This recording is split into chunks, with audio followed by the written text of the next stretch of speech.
Hey everybody, welcome back to the PC Perspective Podcast. This is episode 629 being recorded on May 19, 2021. I'm Sebastian Peak. I'm Jeremy Hellstrom. I'm Josh Walrath. I'm Brett Van Sprunberg. And I'm Kent Burgess. We've gathered once again to recap another week of exciting news. I'm sure we'll have plenty of riveting topics, but let's get to the housekeeping first before we dive right into what everybody's actually here for, the Burger of the Week. But you can go to pcper.com/subscribe to be warned in advance before Burger of the Week happens. When we record that live, by the way, you may have watched the finished product with moody, sometimes somber music while Josh describes the burger that got away, or maybe the burger that wasn't quite what he expected, or I don't know, maybe this week will be something really special. But you can go to patreon.com/PCper and become a patron. And Brett, I always check in with you at this point. Do we have any news on the Patreon front? You know, we do, and I just want to reiterate that we actually really, really appreciate everybody's support on this, and it really keeps the site going and everybody going here, helps pay the bills, and make sure that we can continue to do this, whatever it is that we're doing here week after week. But we've got a new patron, and I just want to make sure to send a heartfelt thanks to them. Their name is Danielle Lawson. So thanks very much, Danielle Lawson, for becoming our new patron. And if anybody else goes to our patron this week and makes a change, like increases their patron amount, I would be happy to read whatever they change their name to within reason, because some people are unreasonable, and apparently we collect those people. But if you do something that is reasonable, and do it while we're live, that's the thing. That's why you want to sign up to our PC Per spam list, so you're alerted when we're going to be live. Yes. Then you can make your obnoxious pledge, and then Brett has to read it out loud. I do. We still appreciate them on other days, but you lose out on Brett's wonderful voice. We do, but then I what happens is that we immediately slam the brakes on the show, and I read whatever you wrote. It's just that important. You know what else is important? We all do. Josh, tell us the story. We have 2 pictures this week. This is going to be epic. Laramie, Wyoming. Burger of the Week. Take it away. So, I called down, and of course they had taken the phone off the hook, because sometimes when they've got the lunch rush, they don't like to take orders for external stuff. So I moseyed on downtown and went through the front door, and I saw this, the Big Green.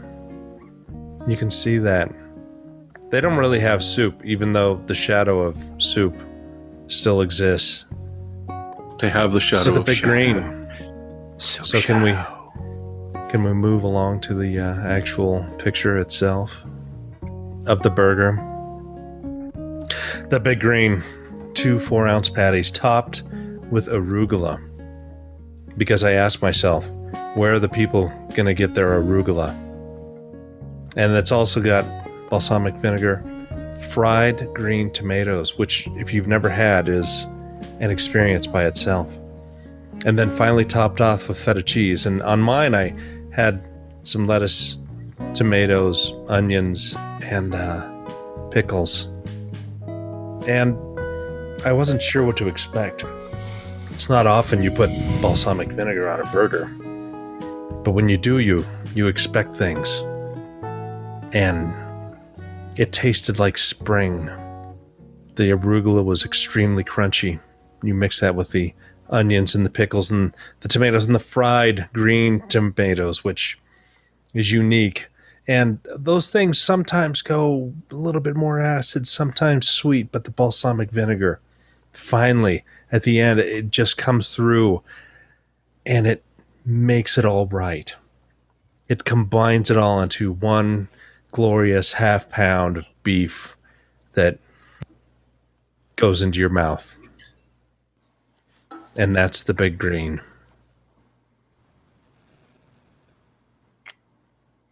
And again, I'm not eating till tomorrow because that was a lot of food. The fries were perfect. They didn't give me enough because they were obviously you can't have enough perfect fries. They're fantastic. Were there really burger patties on that? Because it looked like all lettuce from here. No, there were 2 4-ounce patties. Okay. Arugula, though. Do you like arugula? Not usually, but it had arugula has a little bit of extra spiciness for lettuce, which is, almost a weedy flavor. Very much. But it worked. It combined nicely with the balsamic and the fried green tomatoes and then the underlying beef. It was just really, it was a well envisioned burger, and the outcome was near spectacular. Again, it tasted like spring. We could talk about Bitcoin and the coin industry in general and how it's basically crashed over the last 24 to 48 hours. In the midst of all of this, even though that's getting all the attention, NVIDIA had a press release yesterday officially announcing the light hash rate versions, the LHR versions of their graphics cards, sort of a refresh. We're not getting supers this time, we're just getting reduced hash rate cards. So in theory, be easier to get. Plus, I mean, if Bitcoin continues trending down and Ethereum with it, maybe we're turning a corner. Maybe Josh is right, and by this autumn, gamers will be able to get hardware again. But let's just look at the post here. A further step into getting GeForce cards into the hands of gamers. We're reducing the hash rate of newly manufactured GeForce RTX 3080, 3070, and 3060 Ti graphics cards so they're less desirable to miners. Stock image of the 3080 from its launch. And that's really all there is. It's having Halving. How is that pronounced? Would you say halving? Halving? Having. It's context enforced. Language. It's Half. Halving. It's half. I think the most important thing that NVIDIA is trying to remind people here is GeForce is made for gaming. Darn it. We mean it. All the $100 bills that are coming out of our stuffed shirt every place, thousands of dollars falling out of our pocket every place that we go. We didn't want that. We wanted to put these into gaming PCs, but we couldn't. But anybody holding out for a 12-pin version, the Founders Edition version, sorry, Kit Guru is reporting NVIDIA has no plans to update those Founders Edition 30 series cards with LHR GPUs. So those are just they'll come out with FHRs. mining edition ones of those. These are FHRs, full hash rate. Yeah, Yes. yeah, exactly. FEHR. And Founders the Edition XHR hash series rate. to be released soon. So, I mean, this is exciting news, possibly. It would be amazing to find a 3060 Ti in stock. Yeah, that's As long as you don't mind buying a really expensive package that it's inside of, you can. Now, speaking of packaging, these are all going to be very clearly labeled. So you're not going to have to guess as to one way or another. It's going to be like part of the part number will be, LHR. So people will know, because there's a downside to this, and that later on when somebody might try to sell one of these, I think the LHR versions are potentially going to be not as wanted, maybe? I don't know what to call for it. To say that I think there's going to be on eBay. Yeah. Profitable to resell on But here's eBay? the thing. Yeah, that's right. Let's offset that. Somebody who's had a mining card for 6 months and mined the crap out of it. I mean, their boost clocks are going to be crap. And so maybe people will see LHR and are like, yeah, these aren't, flogged out. So maybe it balances out. Yeah. Maybe. That's what you're saying. Yeah, I would rather buy an LHR on eBay. But then again, there's still be a workaround for it. You think? I don't know. Give it minutes. I feel strongly about it. I feel like it's stronger this time, and they've actually changed some of the silicon on the boards, on the LHR boards this time, as well as driver. Before it was just driver, and that was But no, they said they said it wasn't just driver. More than just the driver. They said it's more. Well, than there's some firmware involved. right. this time. I think that they're a little bit more screwed down. We'll see how long it takes. The behavior. I'm going to go 50-50. The behavior, I thought, like you had to have HDMI or some kind of dummy in it. That was part of I it. think it had a monitor connected to it, and I don't think Could be wrong. For the I don't think 3060 it supported Ti's. rigs. You could do a single card, but you had to do some trickery to have more than one running, and Something like that, yeah. so any kind of barrier to entry. The problem is it had been so profitable to mine that anything and everything was being done to just make it happen. So this kind of goes hand in hand with, Bitcoin hit $30,000 yesterday from a high of 60 something just last month. So that trend that's the continues. other. Yeah, for like 54,000 2 days ago. Yeah. If Someone lost their should've pants. those keep dropping like that, then it won't matter that they've released the Ethereum LHR is still versions. I'm sorry to talk over you. Ethereum okay. is still like over $2,000. So But that's half of what it was. It was trading at like 4,000, 4,200. So That won't stop anyone. you don't think so? No, because then they'll think, well, I'm getting it low. If you're Right, going 'cause to it's do gonna- it, just buy it. Buy it low, and then hopefully it's worth more later. Don't mine it. Just buy it. And leave the cards for gamers. Save your $1,200 on a 6,800. Last point on the labeling is that the TI cards that are coming out will not have an LHR version. They are all LHRs. Oh, So really? they won't have it as part of the part number. The TIs will be LHR out of the box. So they won't be labeled as such, but they will be low hash rate versions. That's good branding. Speaking of TI, Yeah, that apparently was my Zotac point. Yeah. thinks that NVIDIA will make a 3090 Ti. This is on, I think, TechSpot or Tom's. This is Tom's. Tom's. So, if I can scroll past all the ads here. Who knows? We're just speculating. Zotac has reserved a part number in their filings to say that they expect there to be a 3090 Ti, and I think that's about the extent of that particular rumor. So, Zotac. You just wanted to do they're that, a little. didn't you? I did. Yeah. And the GA102 die has 10,700 and what is it? 10,752 shaders. And the 3090 already uses 10,496 of those. So they're going to come out with a TI version that has 258 more shaders and Likely to gobble RAM. Yeah, maybe two gig chips on there instead of 1 gig chip, so it would have 48 gigs of VRAM instead of 24. But I mean, that's not going to help in gaming. Don't tell people that. They get upset. You're not going to. No 48 yet. Not for a consumer level. I mean, that's crazy talk. HBM It is. to the world's most affordable graphics card. Yes. I would love to see the current generation, like if they could adopt HBM. I know it's not in the architecture, but I want to see a new HBM AMD card with a crazy amount of RAM and just some insane memory interface. Forget. I think 256. HBM3 is right around the corner, and it seems like it's more commercially viable than 1 and 2. And of course, 2 has been picked up by some other manufacturers, just not in the kind of numbers needed to make it much more affordable. But 3 seems re-architected enough that it might be kind of the tipping point for graphics. But anyway, neither here nor there. Sorry. You need more than one foundry making it also.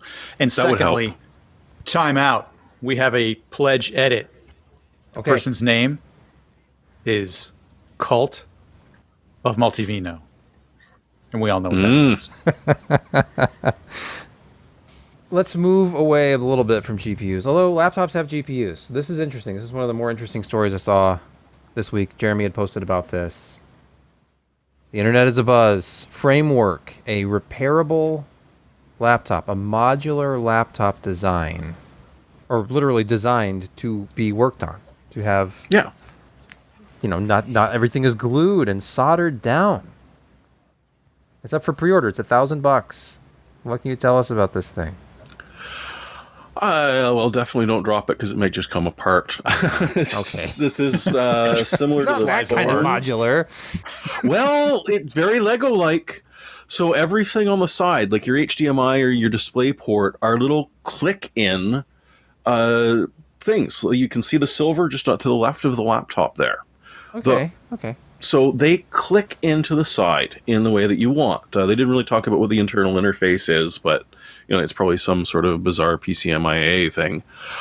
And this way, it's not just that you're picking what goes inside of it in the terms of your storage and your processor and your RAM, but if you really don't want HDMI out, or you don't care, but you'd prefer more Type A's than USB C's, you've literally got these little click-in chiclets, as you can see there, where they just slide into the slots on the side, and you're actually choosing what your peripherals are.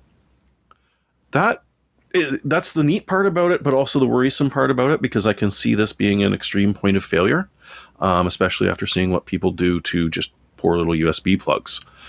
As for the hardware, well, Tiger Lake Mobile is still going to be BGA, so you're not going to be upgrading it after the fact, but you've still got your choice of 3 different models, your choice of just about any WD Black SN 750 or 850, depending on what you want to do, or none. Because for the memory, the storage, the connectivity, you can choose none. So you don't get charged for it because you've got your own NVMe SSDs kicking around to toss in there. Or you've got a bunch of LPDDR to sling in, or that's faster than 3200 that they offer. Maybe you don't need vPro on your Wi-Fi. Maybe you do. Maybe you don't give a flying about the USB-C charging, so you bring your own power brick. It's sort of an interesting idea. There's no optical drive on it, which is upsetting. The resolution is an interesting 2256 by 1504, powered by Intel Z. And sounds Apple-like. I know, right? And I'm wondering if that's maybe where they source the screen from. Same with the 400 nit brightness. It's a weird 13 by 532 display. Did you see that? That ratio is sort of interesting. Yeah, it says 3.2, but yeah, it's not quite. So I mean, depending on what you want to pick up, you can pre-order them now. The 750 is about the cheapest one, up to 2,000 if you want a whole bunch of things added to it. And what they're sort of saying is that if you put in a totally refundable $100 deposit, you can get your name on the list, because of course there's going to be a limited amount of these coming out before they see how well it does. What is this, Kickstarter? This is the best thing I've ever seen. I don't get it. These interchangeable pods on the side. If you want 2 Type A USB ports, you got it. If you want a Type A and an HDMI, you got it. Display port. Although you can't ploy on a bunch of USB-Cs because you got lane limitations, but still. Yeah, I can see this is just a USB-C dongle, like a super compact one. But hey, it's better than carrying a bunch of dongles around with you, and I imagine these would store better in a backpack than a dongle would. If you want to take a couple of I'm just worried about the dust buildup on the plug-in and just how how good it is at blocking anything getting into the internals via that. This is interesting. One of them is just extra storage, so 1 terabyte or 256 gigs of 1,000 megabyte per second. So just like, what is that, 20 megabit Thunderbolt or 10. It's a fancy USB drive. Thunderbolt, yeah. So that's interesting. But you can also boot from it. They mentioned that. So you can literally have your Linux set up, your Windows, and your whatever the hell else you want, and shut it down, pop that in, boot back up in a different OS. I love this. No floppy drive? Says Shadow. I know. I know. Wait, more do you remember the old? I should have scrolled more. Maybe a floppy drive. Do you remember the old PCM CIA cards, though? I mean, that's what I'm thinking is. Yeah. Now, is that interface USB-C or is it Thunderbolt? Because if it's Thunderbolt, they could do all kinds of stuff with that. I'm guessing it's just USB. Well, it's Tiger Lake, so there's no reason it couldn't be. I thought Intel had a discrete Thunderbolt controller still. I'll have to read the specs. I don't know if Tiger Lake is. I didn't see Thunderbolt mentioned at all. It's not built in. They do have a discrete controller. Okay. Yeah. It's like something Peak, and I cannot remember the name.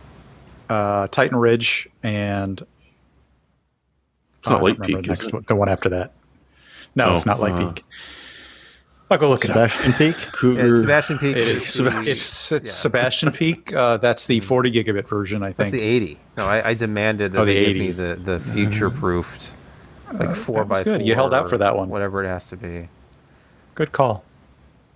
This looks like a MacBook Air clone, but so many things do. That's what I wish they would come up with a unique design, because silver, thin wedge shape, black chiclet keys. It's been done. Giant trackpad, but that's what people like. So Well, people equate it with a quality build, do they? actually. But you just said it wasn't They a do. quality build. It's a I fragile. didn't say I'm that it was worried. or wasn't.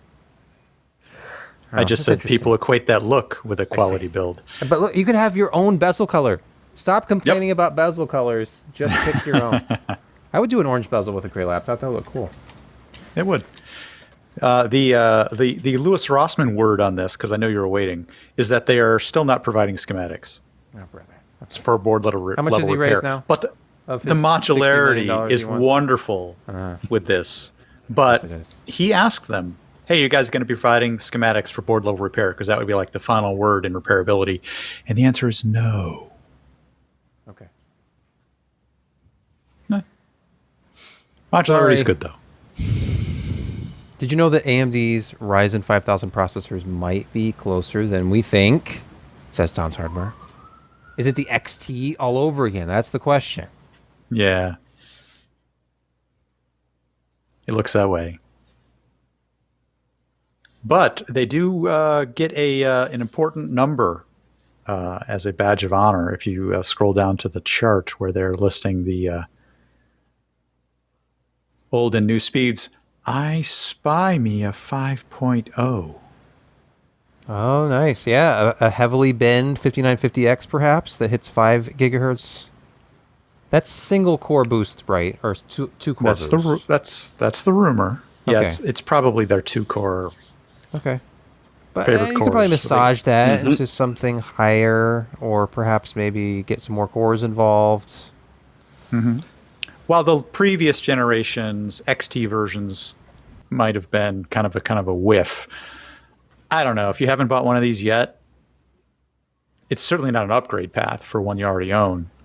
But It's like 100 megahertz upgrade path. It's like the XTs. So if that's what it is, Yep. the silicon has matured over time. That's what they kind of said last time, is that we can offer higher clocks, and we're not on a new process tech. It's just all just been refined. And or is that we're not just how it getting works, better Josh? at it. Josh, you've been oddly quiet. Yes, he has. He's laughing to himself. I've seen it. No, I don't know what we're doing right now. I was trying to find a perfect GIF for something, and it just, Oh yeah, it's The moment, Yeah. the moment has passed. yeah, it's gone. So, Time sync. whatever you're talking about, sure. XT versions of Ryzen processors. We had the 3000 XTs. They're talking about maybe some 5000 series Ryzen XTs with slightly higher clocks. But I'm sure it'll be the same process again, like last time, right? They just Yeah. they're learnings from the process and They're enabling higher tuning it. clocks. Tuning. Yeah. It's nothing terribly exciting. Okay. It's going to be a small jump. And I mean, if they follow what, the previous 3000 XT series, they were not terribly popular. They sold some to OEMs, I think. Some people in retail were not terribly impressed because the performance increase was not all that much for the price. We'll probably see the same thing, but maybe it'll surprise us. Maybe it'll, instead of 100 megahertz base and boost, they'll do 200 across the board. Maybe 300 at the top end. I don't know. It'd be exciting. But anyway, yeah, it's not terribly exciting to me as a consumer. But hey, 5600 X's are in stock pretty much everywhere now at MSRP. So Speaking what more of could you ask for? faster and better GPUs, new Yes. models, Igor's Lab. It is rumored, exclusive details actually from internal slides, of a Radeon RX 6600 XT with 8 gigs of memory. This is a mobile desktop crossover, I do believe, if I Wasn't read that this kind of what the correctly. 5500 56 maybe, but yeah, 55, 56. I'm not sure the which one. 5500 was a small, kind of mobile style GPU, but it only had 4 gigs of memory, and that was the one that was 8. It was a by 8, and that's what this is again. Oh, yeah. We're talking about a by Yeah. 8 instead of a by 16, small GPU. So I think the word is that he's sort of deconstructed it here on the expectation based upon just some sizing. I don't know if I'm not even sure he got power requirements out of this, but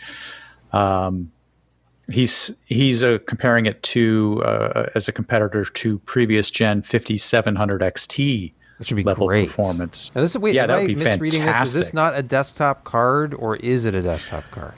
Well, I think it's like I said, it's a crossover, and I think what Igor is saying here that you should probably deploy this on PCIe 4.0. Although I'm not sure why he's coming to that conclusion, but that's Because what of he's the saying. bandwidth the lane limitation. Because if you do 8 Maybe, lanes but of Gen 4, but we I don't haven't know. really seen anything that we've plugged into PCIe 4 outside of certain SSD storage that has, I hate to say this, but has deserved the bandwidth. I mean, you're not really seeing a tremendous amount of difference between PCIe 3 and 4 on GPUs, a tremendous amount. You can push it that hard with storage. But he's pretty much stating that this particular version, you're going to want to deploy this on a PCIe 4.0 bus. Here's the reason it mattered before with the 5500, because if you got the 4 gigabyte version, it was actually swapping RAM. That was it. And it needed more bandwidth to do system level memory swapping, right, for VRAM. It was the bus width because it's not as high. Mm-hmm. You know what? Maybe not not as completely high, but it unreasonable. just leveraged it more. Yeah. Speaking of leveraging, new standards, Intel leveraging more efficient ATX standards. We all loved it when NVIDIA tried to reinvent the graphics card power connector. Intel Did you say leverage? Thing. I'm pretty sure you meant strong arm when you said that phrase. It didn't really end up taking off. It was the founders cards, and was there anything else with the 12-pin connector? But this, the ATX 12 VO power connector. This looks like something off of a Dell OEM power supply. I think they're using like 8 pins on that Dell, but yeah, anywhere from 4 to 8 or 6, but it's not a PCIe, and if you do plug in the PCIe, bad things happen. And 2 4s, not a weird 6. Yeah. Intel wants to make a change for 12th generation Alder Lake. Now, I admit that I'm not up on my ATX standards. I learned last year about the SATA 3.3 with that sleep function, and those certain drives you shucked wouldn't even spin up unless you used an adapter or covered one of the pins. Nah, just cut that wire, man. Well, you can do that too, yeah. And this is another change to ATX. So what's this all about? It's about efficiency, right? Oh, Well, I'm just waiting. so I'm trying to find the last. Cutting out, Oh, they're cutting Sure, out Josh. the 3 volt and 5 volt rails on that, so it's only 12 volt. So if you have anything 3 or 5 on there, then the motherboard has to convert it, and that's why the motherboard people are pissed off. They are. Did you just put up Interesting. the German version of that? I wasn't did. sure Yeah, whether that you was were the link that I reading it or pulled not. up. ASRock has actually was releasing boards that were this standard like a year ago, or at least they were showing them on their website. They were going to be. I vaguely remember mocking wanna those. I believe they were going to be Z490s when they came out. Yeah, I think the Tai Chi board has that, but it's only a couple of the USB ports where there is voltage regulation on the board, but it's just taking 12 volt. And they claimed that it had better charging for like devices that you plugged in. That's right. It shifts the conversion to lower voltages that many drives need, either 3.3, but mostly 5. It moves that from the PSU to the motherboard. Yeah, I'm doing a quick That's search and I correct. can't find our most recent Intel power supply review. It's strange. But Intel power supply, yes. That's As funny. someone who builds a lot of custom PCs and pays a lot of attention to like cable routing and stuff, that part of me thinks, hey, this is great. One cable from the power supply to the motherboard and 2 or 3 to the graphics card. But then there's the part of me that goes, okay, the power supply is actually designed to do this, and they've been building them to do this for a really long time. And to think that motherboard manufacturers are going to be able to do this as well, I think we're going to probably see a lot of dead motherboards very early on if they do this. What do you mean? Because they're not practiced in doing voltage conversion on the board? Not in the same way. Yeah, not to this extent. I mean, think about in the past 40 years of power supply design and manufacture, you'd think that they would have perfected it. And right now it's pretty good, but that's why we still have power supply reviews, because there are still power supplies that don't cut the mustard. Absolutely. That are not great in certain things. And you'd think that we know how to make them and make them well and do it relatively inexpensively, but that's not the case. It's just, I mean, there's still a lot of physics and solid state circuitry involved that you're going to have quality control issues and design issues because people are cutting down as much as they can.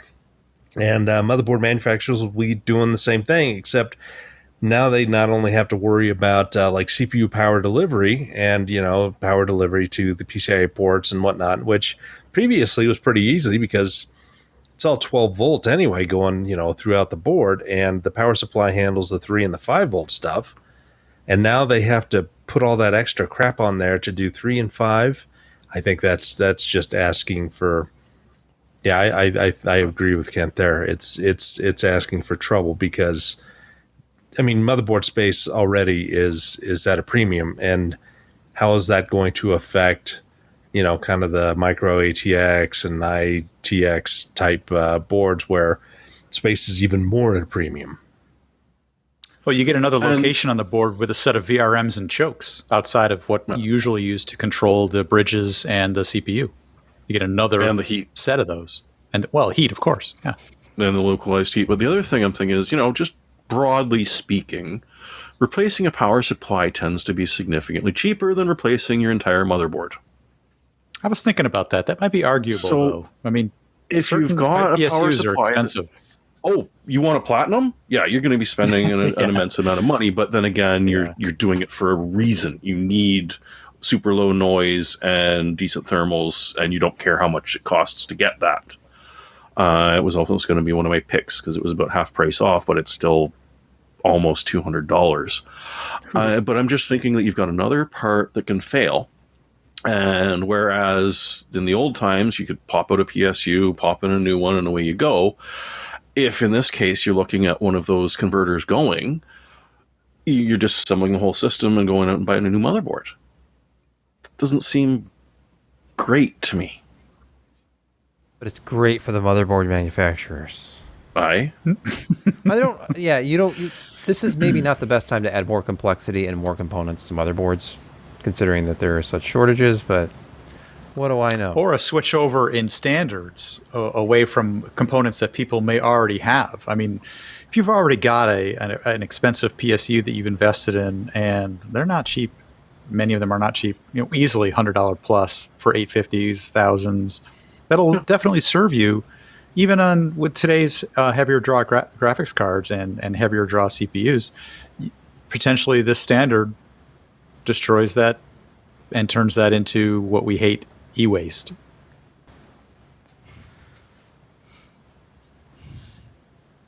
The energy level is very high tonight. Sorry that's about because that. we need a word from our sponsor to inspire us.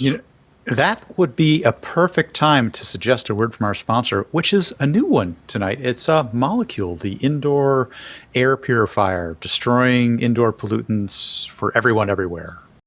I'm sure all of us are spending a bit more time at home. Like myself, we're now realizing that having clean indoor air is now more important than ever. I've personally developed a brand new awareness and an attention to cleanliness, and especially on what I'm breathing. Molekule is a company reimagining the future of clean air. Starting with the air purifier, their core technology, PICO, or photoelectrochemical oxidation, actually destroys harmful pollutants in the air, including viruses, bacteria, mold, and chemicals, so it's not just collecting them on a filter. Molekule's PICO technology meets the performance requirements and FDA guidance for use in helping to reduce the risk of exposure to COVID-19. You should maintain other good preventative practices, of course, but this is an extra layer of virus protection for where you live and work. It's all in the science. Molekule's filtration systems from all of their devices have been rigorously tested by third-party labs and scientifically proven to destroy pollutants. They also believe in disclosure and make all this testing and scientific data public.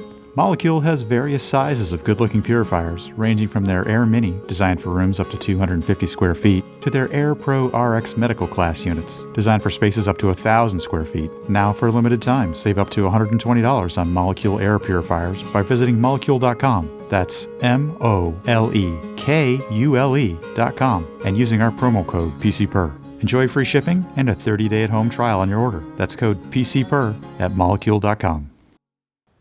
We're back. We're going to hear about possible... Everybody loves driver-related news and rumors. Yes. What could be more exciting than a PCI driver, which could improve game stability, but also be a security headache? Please, somebody tell me more. Well, what they did here it's actually sort of crazy to think that a company with as high a profile as AMD seemed to program something that had so many shoddy characteristics to it. It actually doesn't even appear to be a proper device driver, although it is registered as a device driver. It's a process that runs in the background that essentially looks for, I think it's like 12 or 19 different hashed processes running, and then disables certain hidden caching or hidden values that disable certain caching mechanisms on the machine. And it's written so poorly that the way that it searches for processes can be fooled by other legitimate processes potentially. So that's what's called a hash collision. They used a very poor collision or hashing a value that has multiple collisions to it. But they left the process open so that it could be potentially fiddled with by user level processes, so that if another process sees that it's running, it could essentially use this process's API to cause something to happen on the machine, which if one of the processes it is looking for is not running, causes the machine to crash. This is essentially a software black eye for AMD, that they would put out something this shoddily programmed and this easily taken advantage of. It's not a good look. And they should never have done something like this. B1 stepping of Zen 1 and Zen 2 XT series.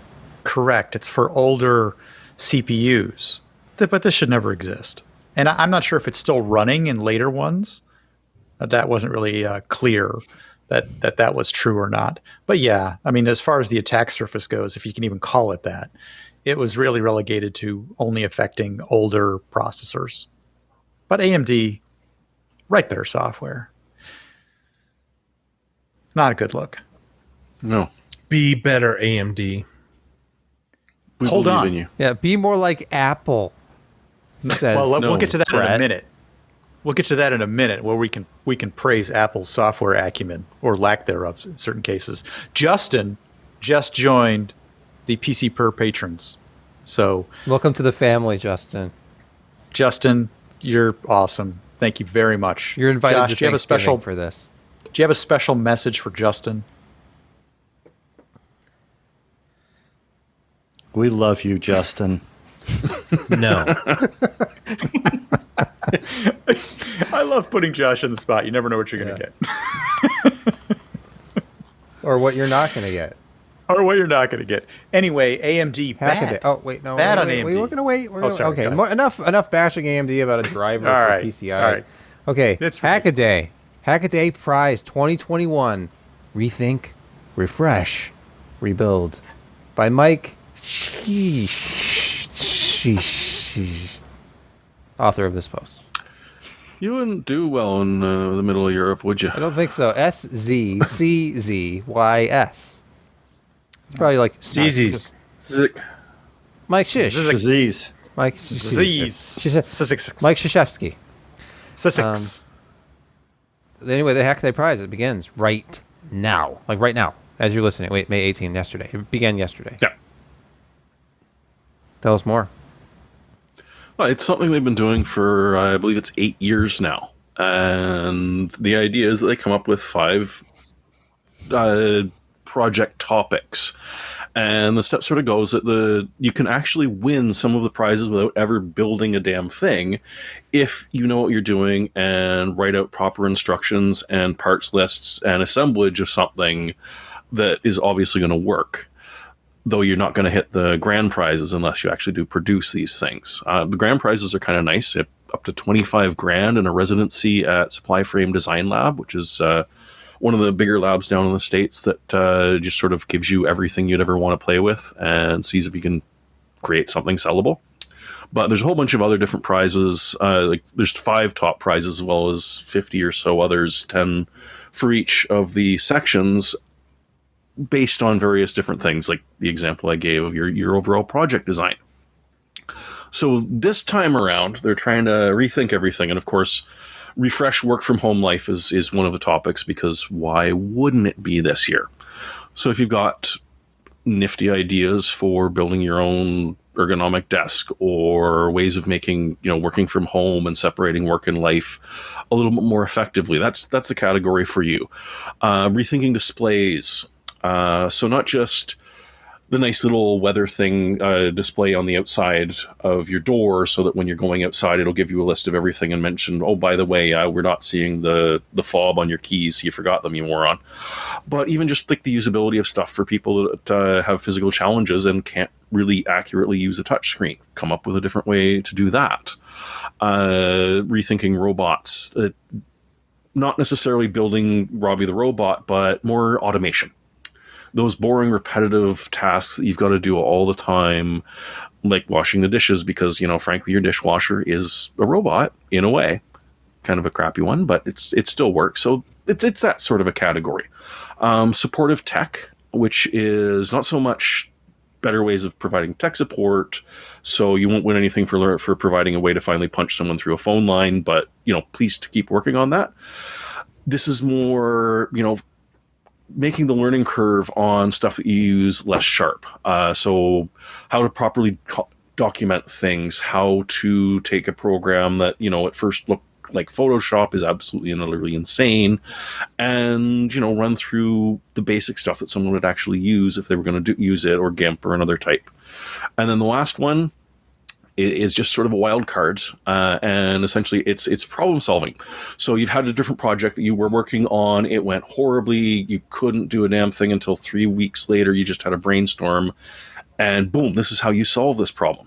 And so they're focusing more on ways to do ridiculous problem solving, how you would go through the troubleshooting of your own steps in designing something to see, this is how you avoid this idiotic thing that I did that ruined me for 2 months. So it's more of a wild card, but again, it also gives you a lot of stuff to work from. So it'll take a couple of months before the winners are announced, but it's worth keeping up, because part of the wonderful thing is that all of these projects are documented. They're posted.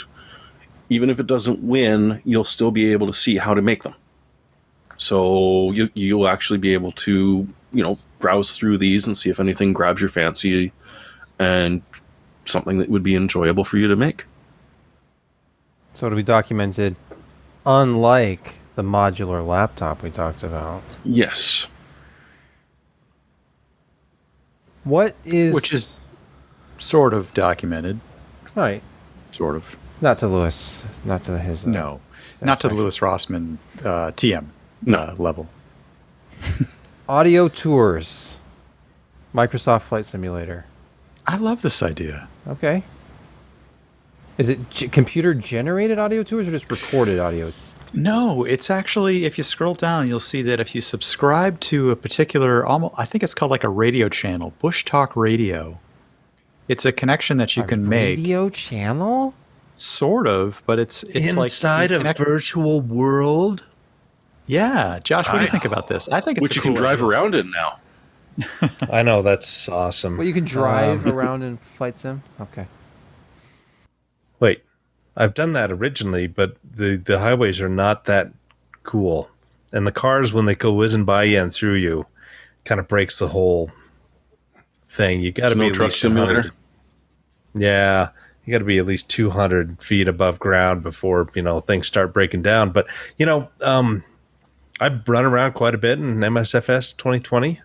And the Europe is really nicely done. Japan's nicely done. US is nicely done, except the first time that I installed it and didn't install it correctly, and like Rushmore was floating above Rushmore and some other goofy things. It's pretty neat to fly around a lot of these monuments. I went to the Middle East, and I looked for that big evergreen ship that was borked, and of course, it wasn't there. You had to get a mod. But I decided, what the heck? I'm close to Cairo. I'm going to go fly around there. And they have all of the really big major points of interest, even without having done kind of a specific geographical upgrade. So, like, Japan has an update that added all kinds of stuff, and, better photography and photogeometry and specialty structures and other points of interest, and it did the same thing with U.S. and now Europe. And so you're even in the original, you still see a lot of this stuff. So you saw the Sphinx and the Great Pyramids and the big museum in Egypt, and you can fly around these things. So having a virtual tour and having, little facts thrown out about the things that you're flying over. And I mean, Paris is chock full of stuff to see, from the Eiffel Tower to Triomphe, the Louvre, all kinds of crap. Cathedrals, all the major cathedrals are all there. I'm kind of curious what Notre Dame looks like now. Anyway, but yeah, that's it's neat that Microsoft has made it as extensible as they have, that mods are easily developed for it, and these third-party people can make some reasonable amounts of money by doing these mods. And this is just kind of one of them. It's pretty nifty. This radio thing sounds actually cool. It might be something that would be like, oh my gosh, I would like get into this just to simply fly to places to hear about them. I think it's synthesized from a variety of different public sources, which I mean, there are varying degree of quality. Some of them are like Wikipedia level, but others are more encyclopedic in nature. But it's a really cool idea. Well, apparently people are recording their own and uploading them, and they're getting judged on quality, so it should actually grow over time. Nice. Yeah. It sounds like a tourist thing.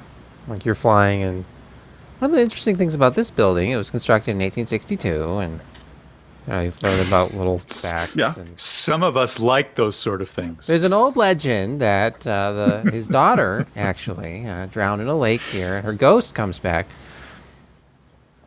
All right. Mm-hmm. I might land again. Maybe if they could do Andy Rooney voice. Ooh. Did you ever see a palace? Wow. I hate those. Look at the size of the lawn here. I wonder how long it takes to cut that grass. I'd never live in a house that big. Yeah. Let's enter the world of Kislev. Can we get a Total War Warhammer 3 update, Jeremy? So you know how everything gets tower defense nowadays? Yes. Well, Warhammer 3 is getting tower defense. There's a special game mode where essentially you pick which one of the 4 realms of chaos you want to go and try and establish a foothold in, and you pick your army. You can do it alone, or you can actually do a multiplayer with 2 people. And you have to go and fight what the people at Rock, Paper, Scissors or Shotgun described as making the end game battles in the previous 2 look like jokes. So you're fighting off hordes and hordes of demons trying to survive. If you manage to, well, then they're going to attack you again because, well, they're really upset that you managed to take the little capture point, because that's what Warhammer needs, is capture points. But the plus side, you're now allowed to gate in reinforcements, build certain fortifications, like, say, towers that shoot at the demons, which are now coming to take back the capture point that you've taken. This is not part of the main campaign, thankfully. This is an optional game mode that some people, I'm sure, are going to enjoy terribly. And I mean, it might be interesting to take a look at, but it just seems so very, very different. But at the same time, so much better than what the multiplayer was before, which is, here's how many points you get. 2 armies go bash each other. And, fun to a certain point, and then it gets sort of boring. But as for Chislev, it's looking very, very berry. You've got bear-drawn artillery carts, bear cavalry, crazy ice bears that you can summon. So, it sort of sticks with them. Haven't seen anything yet of the damn ogres, which is the one I'm really looking forward to, or any of the Oriental-style races that barely even exist in the pen and paper and tabletop games. But Cathay is going to be a big thing in this one. Sometime later this year. Hey, Jeremy, while you're still kind of in the spotlight here, can you walk audio listeners through the type of news post you can expect to read on PCPro.com? Acer is not a name you really associate with high-end components, but they have new let alone memory. Which you wrote about. It's very low latency. Who are we looking at here? Audio listeners. Well, I mean, there's a certain famous actor that you might have heard of, although they redid the movie lately without using the proper man. But not only did he appear in Rambo as the character Apollo, he also appeared in Predator. Wait, what? Not Rambo, No, not Rocky. Rambo. Or, sorry, Rocky. What am I thinking of? Rambo. Rocky, Apollo, Creed, yes. It's another R. Yes. I like the Carl subtitle. Weathers. Ignore the name. Timing Carl Weathers. is everything. Because we're talking about low latency RAM. But they named it Figure that out. Predator Apollo, and I'm sorry, but there's only one thing I can think of that applies to both of those. You are And absolutely right. And, So, and yeah, this read that article. illustrates, But yes. just illustrates perfectly Jeremy's deep thinking on the news. There are puns within puns. There are Right. visual It will be gags. followed up by the Predator Apollo Action Jackson Mandalorian. Ooh. Damn it, I was about ready to do Action Jackson. Sebastian, I would like you to scroll to the single comment on that post, if you would. Hold on. I had already moved on okay. to the next. I We can queued wait. up the next story, but let's see. No, I think let's go down to it's a good comment Okay. I hope this is worth it. because it takes it just one level deeper. Ed says, I'm very "Let's proud hope of it. Let's hope it doesn't end up costing an arm or a leg." I think it was worth See, that's it. what makes it all worth it, is when someone gets it and then one-ups me. And then just takes it all that slightly further. We're seamlessly transitioning to the reviews portion of the podcast. Kent wrote a very nice little review about a very nice little cooler from Be Quiet. Please tell us more, Kent. This is the Be Quiet Pure Rock Slim 2. It is not a low profile, but it's a standard tower cooler, but it is very small for a tower cooler. 135 millimeters in height, uses a 92 millimeter fan, 3 6 millimeter copper heat pipes. And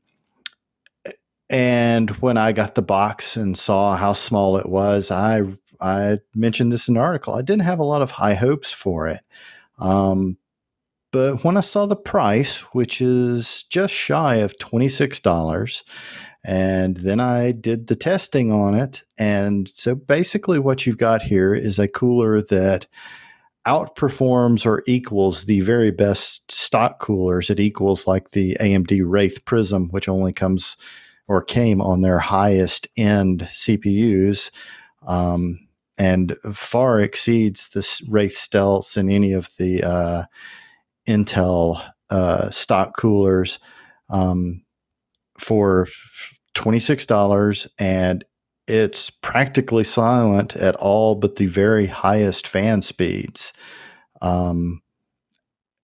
You really, as far as I can tell, you can't beat it. If you pick up a used Ryzen processor, you don't have a cooler, go buy this thing.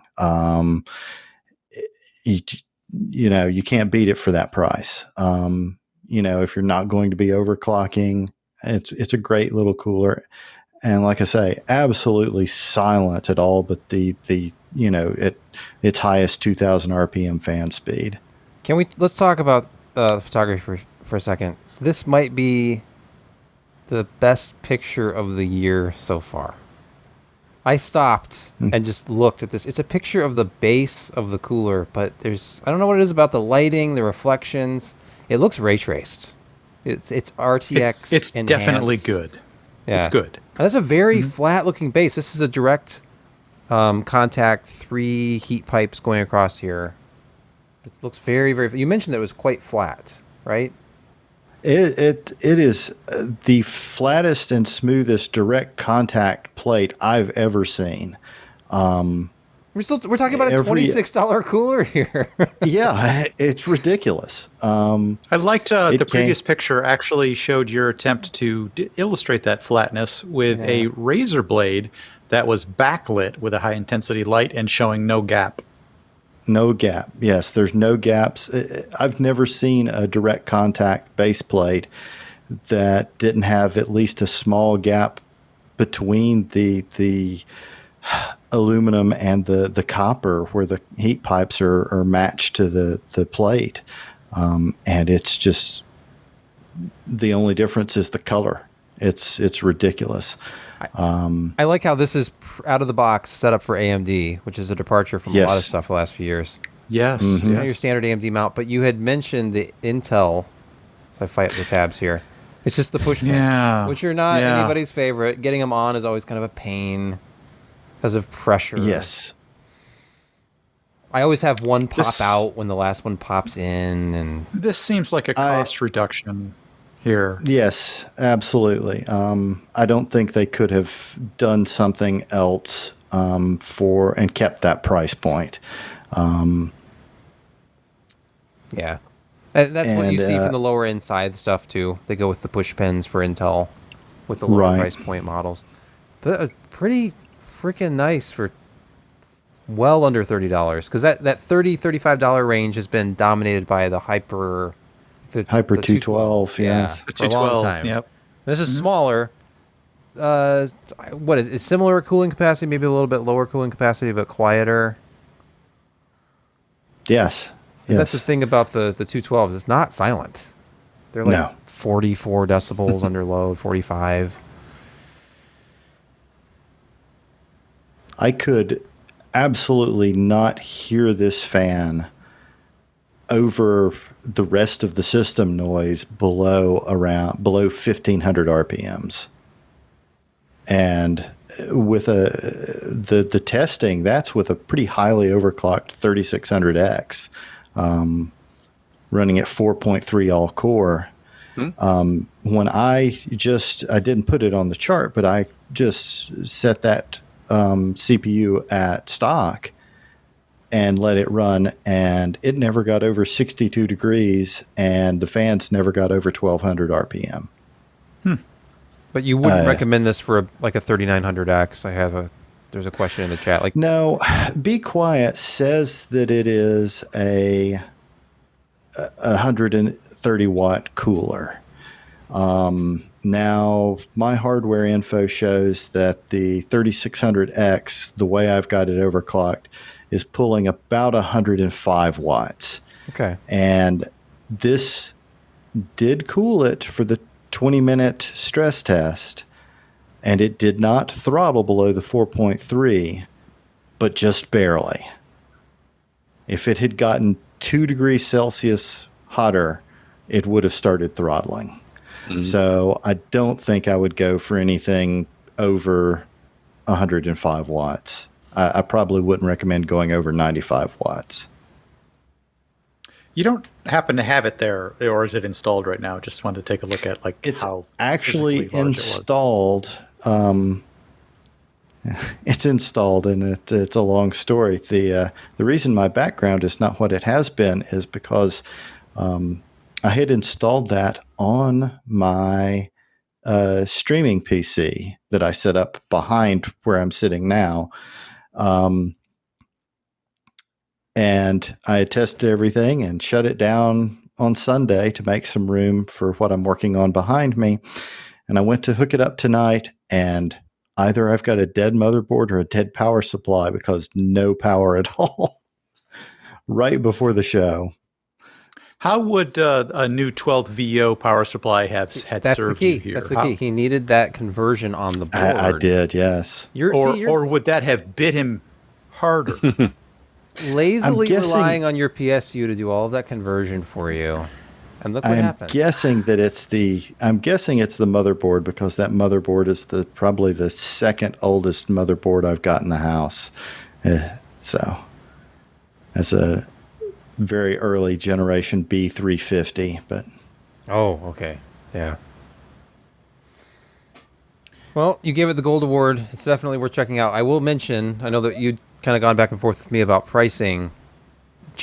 Make sure you're getting it for the MSRP. And yes, some resellers are trying to sell it for like $45.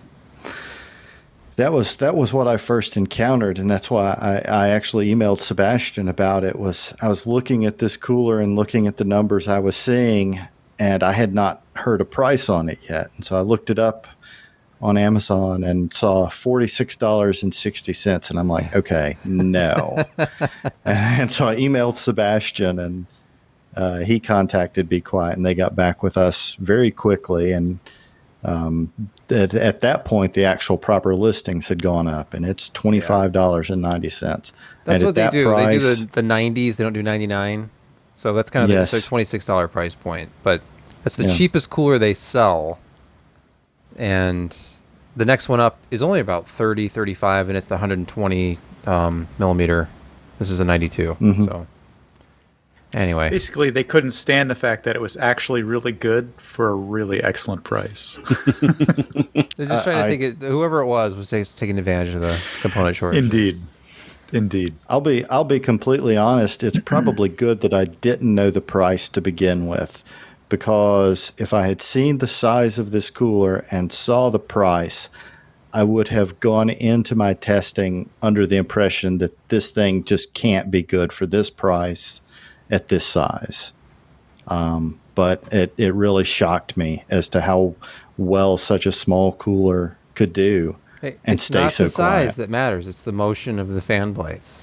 You keep telling yourself that. Fan blades. Okay, they know what they're doing down there, around your CPU area.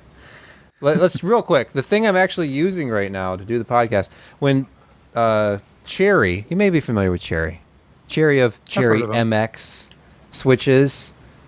They make office style peripherals, believe it or not.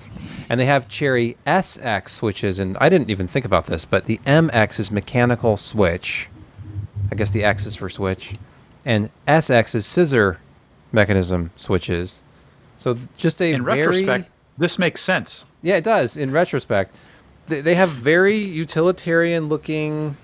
This is just a matte black office keyboard. It's a wireless keyboard. Nothing exciting here. Uses scissor switches, not a membrane. So it has a little bit. I don't know if you can even hear that. It's pretty quiet, but it has a little bit of a crisp, slight clickiness to it. But the real star of the show is this innocent-looking, just kind of symmetrical mouse. Why? It looks so unassuming. Because it's so quiet. You can't.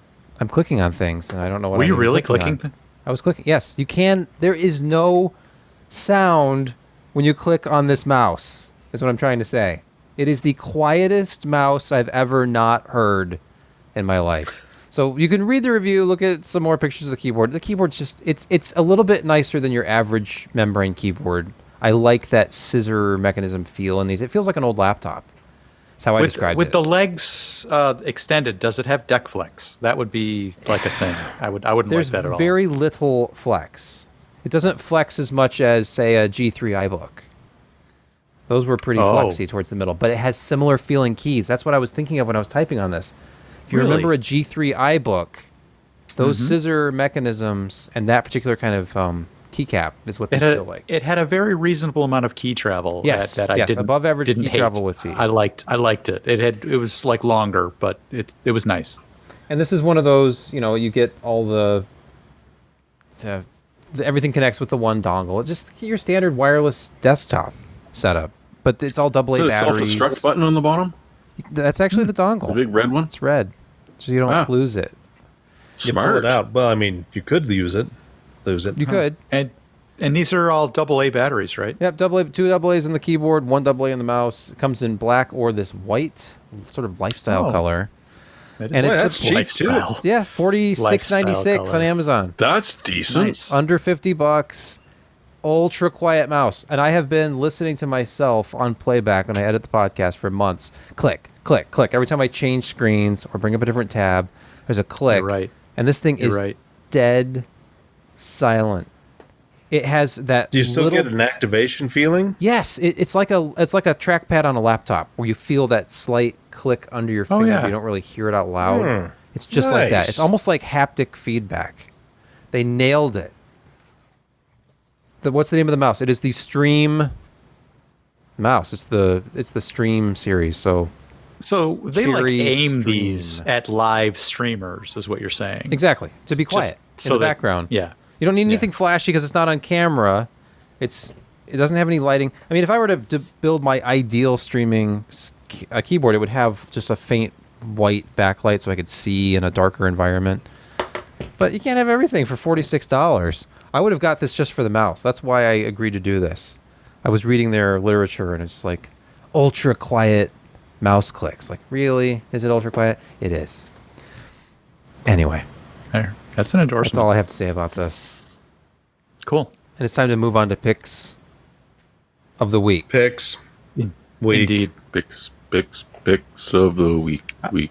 Sebastian has 90 seconds to finish his pick. All right, Josh. Okay.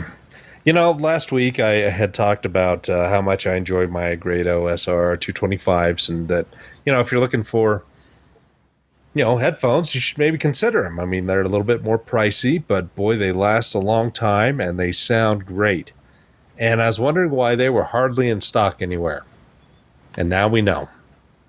It's because Grado, after a decade or so, have released their new X series of the Prestige series. So the last ones were SR 325Es and 225Es and 125Es and a couple lower. Well, they finally changed the diaphragm. They redesigned the headband, which is something that people have been disappointed about for a long time. And they have a new material for the ears, because if there was one thing about Grado headphones is you had to break those ear pads in and also kind of break your ears into the head pads because you could, when you first started using them, you'd like have them on for an hour and then it'd get really irritable. That's now kind of looking like a thing of the past. And you know what? Their SR 325Xs are made of metal. And so those are machined blocks of aluminum, I think. Specifically, pardon, I can't remember all the things that they've done, but it's just not, like regular metal. It's treated, so it has audio qualities that most others do not have, and they're kind of expensive at just shy of $300, but you can get them now. They're brand new drivers. They're Grado just doesn't update their stuff very much because their things are just so good. They only upgrade when it makes sense, typically. And apparently, it now makes sense to go ahead and do that with new technology. And so we'll find out more about the materials and what they're doing to make it. I'll contact John and see if he'll get back to me, and we'll go from there. But, for your consideration, they're available now at the Grado website. You can buy it directly from them. And hopefully soon, And if you says many in stock availability, this is like the antithesis of GPUs. These are brand new headphones, and there are many in stock that you can buy now. It's the anti-GPU. So take that GPU money and spend it on some headphones. You'll be happy because you'll keep these things for a decade at least, and be pleased. At today's with them. prices, you could barely buy the fan part of a GPU for $300. I know. Just Yeah, the, that's the front and one of the fans, not all of them. You just want one. a 1650 2 GB? That'll be $350. Yeah, What I want to know is, and the 325s are my favorite, because you can go up to the reference series, and the RS2E was $495, but the 325s and the 495s were the same. The RS2E just had the wooden wood enclosure. I believe it was the same driver, just the difference in the enclosures. So the best bang for the buck, in my opinion, was the Prestige series and the 325. But I'm worried about the new driver. Will it still have that mid-range sizzle? I'll You see need to what find I can out do. for us. Okay. Okay. Would you qualify Okay. these as open or closed? They're I really open. couldn't tell. They're All open. Grados are They're open. dead. They're Open. fully Well, they might have open. one You closed. can hear. No, they're open. They're open. Yeah, you got to have a quiet room to really enjoy these. If you're surrounded by noise, get something closed. But these are, I mean, their bass in the mid range are so good and hit so hard because they are an open design, and they're only what? How many ohms did I say? 16, 8? I thought they were. I don't know 16? what they are now. They 32? were 32 before. Yeah, I think they're 32 still going to be ohms. 32. They Look need at the some oomph to specs. drive them. 38. 38. Oh, okay. Crazy. They might be a little quiet on Adapter certain comes amps. attached. Just pull it off. That adapter is just a ya. little lewd. Look, the frequency Okay. response 18 to 24. We should stop watching this part right now. I can't stop watching the insertion of the quarter-inch adapter. Oh my god, it's like the audiophile version of Meat Spin. Just pull it off. Just snap that How many off. times Snap can you off the watch adapter this? right there. Need it. Just snap it off. All right.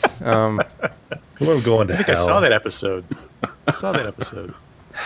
Jeremy, save us. Fans, computer. Oh, stuff. no. Yeah, it is computer stuff. But this is people like their blinking lightkin. And so this has got to be one of the most ridiculous What? fans I have seen in my This life. is a So I think fan? people will It actually looks like it. This is the fan. This is the whole thing. Yes, that is the Zalman's AM SF120 the thing. Those aren't LEDs. It's so impressive that even black and white won't make it look good. Switch over to one of the black and white artist photos, and it still doesn't help. This looks at kind all. of awesome. What's going on with the? I knew someone would like inside it. of the fan here. There's like a second set of blades inside the other. I didn't see blades. that Got at first. cutouts. And I'm sure they do wonders for the noise, because who cares? What this is designed for is cooling and blinking. And my God, does it ever blink? It looks like a. I mean, for $20,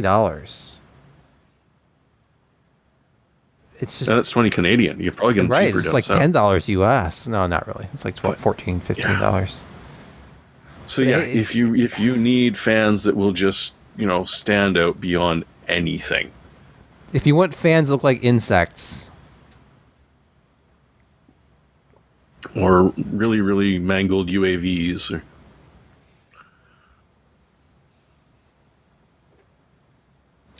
yeah, I just couldn't not share this with people because it is something else. Yeah, I don't have anything to say. okay. Well, you will in a moment because it's your turn. It's your turn. Your pick, Brett. Go.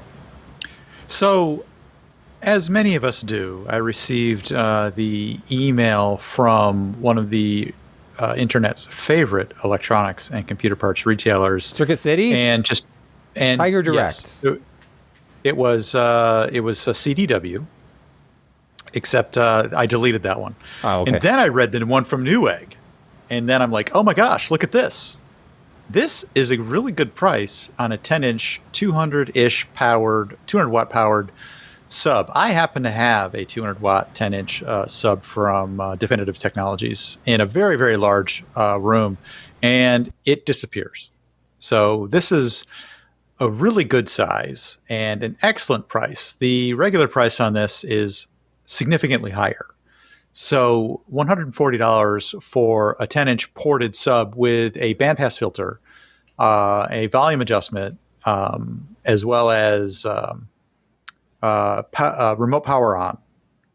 So all the kind of minimal features that you'd need for a reasonable audiophile-ish type home audio system, especially accompanying video or watching movies.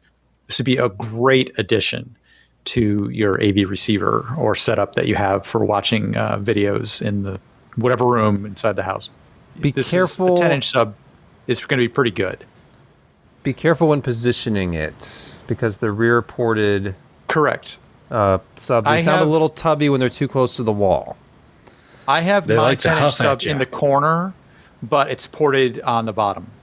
Yeah, So those are easier to helps. place. Correct. I will You have to say be very careful with wall placement. it's a good price, but don't expect room shaking bass, because it's a 100 watt No. sub that can do momentary 250 watt That's correct. power, which is all you really need. However- unless you're listening to music, this would kind of fall down with that constant Exactly. bass line. But if there's an explosion or Exactly. two or something, But at this size, even in a sizable room, it is, and what I think I mentioned is it disappears, and that you do not want to be able to localize like where your bass effects are coming from in watching video or watching a movie or something like that. That this size, I think, is really excellent for room filling, bottom fill on movies and watching videos and TV. And a really good price. let me She's see. a fat bottomed. Yeah.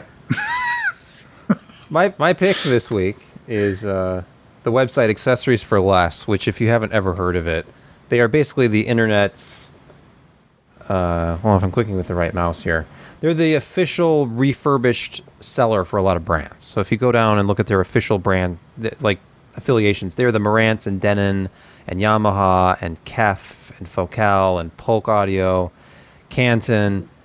They are the official refurbished store for all those brands, and a couple of others. I've bought multiple AVRs from them over the years, different sets of speakers. My sub came from them, which is why I was thinking about that, because if they actually have, I don't know if they have the one that I have, but the stuff kind of comes in and out of stock, and you have to, it's a clearance center, so you have to check. They occasionally have some new stuff too, like they'll do factory seconds and stuff like that. So if it's just a sub that's going to sit on the floor, who cares what it looks like? There's a There's that 12-inch Clipshot 12 at $139 to $199. Not quite, maybe as good a price, but we'll see. Yeah, 'cause you usually have a choice with them. So here's a used one. Oh, they don't have any. Open box, they have 6. New, they have 4.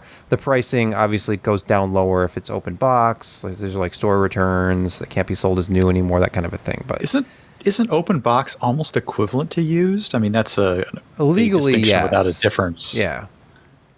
But I've got a pair of Canton floor standers that I bought from them a couple years ago. They are fantastic. Just general purpose tower speakers. I don't even have a surround setup right now because I just have those two on the sides of the TV. They only have one set of Cantons right now. The stuff comes and goes. That's actually, I'm in the speaker package section. That's why. But anyway, check it out. They're actually legit. It sounds weird. Accessories 4. That's the number 4 less. They've been around since the late 90s. And if you buy something from them and it's factory refurbished, you get the warranty. I bought a Marantz component from them. It failed within so many months. Contacted Marantz, gave them the place to purchase. Like, oh, okay.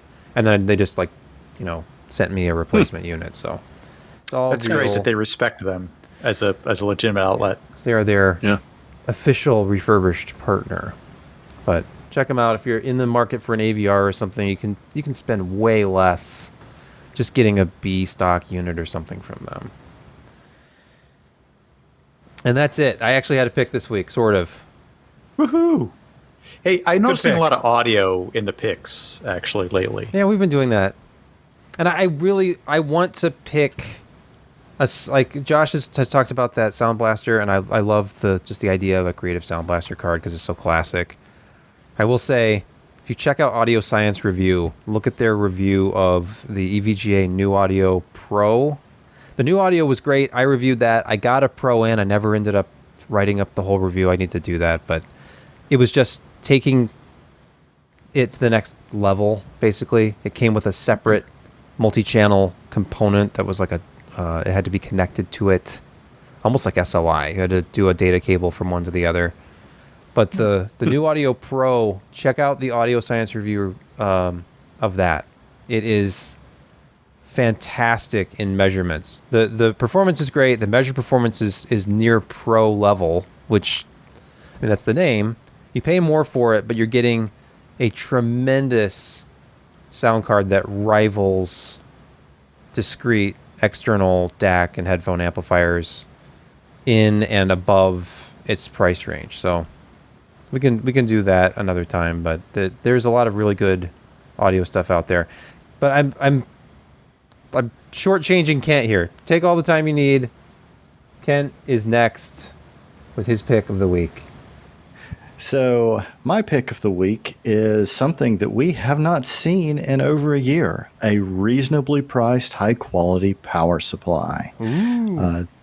This is the EVGA Supernova 850 G3. It's a gold-rated model that's been around a few years. We actually did a review before my time. Lee did a review of it on the website when it was introduced. And he gave it a sparkling review. It's a super flower design inside. It's a very compact ATX power supply. It's only 150 millimeters long, 130 millimeter fan. I've used multiple G2 and G3 power supplies from EVGA, and they've all been fantastic. This one is back at what is a reasonable price for, like I say, the first time in over a year. I'm looking for a 1000. Oh, wait, Jeremy has a 1000. Jeremy has it. That's rare. It's a rare bird. Oh, you're Now cut off, you've man. muted. No, I didn't do that. Sure you did. No, I was rooting around, and I didn't want you to hear the noise of, Nobody knocking wants to things hear over you and shit. rooting around. And let me tell you. No. Well, Jordan does, There's- but that's Oh, it. okay. No, Yeah, that's no rooting. Another subject. Ay. But no, for whatever reason, this was actually cheaper than the 850. And the one store had all of them, and one store only had the thousands. And it was like, yeah, okay, I'll pay $10 less for a 1,000-watt, even if I don't need it. So what was that in Canadian? I think they charged me like 120.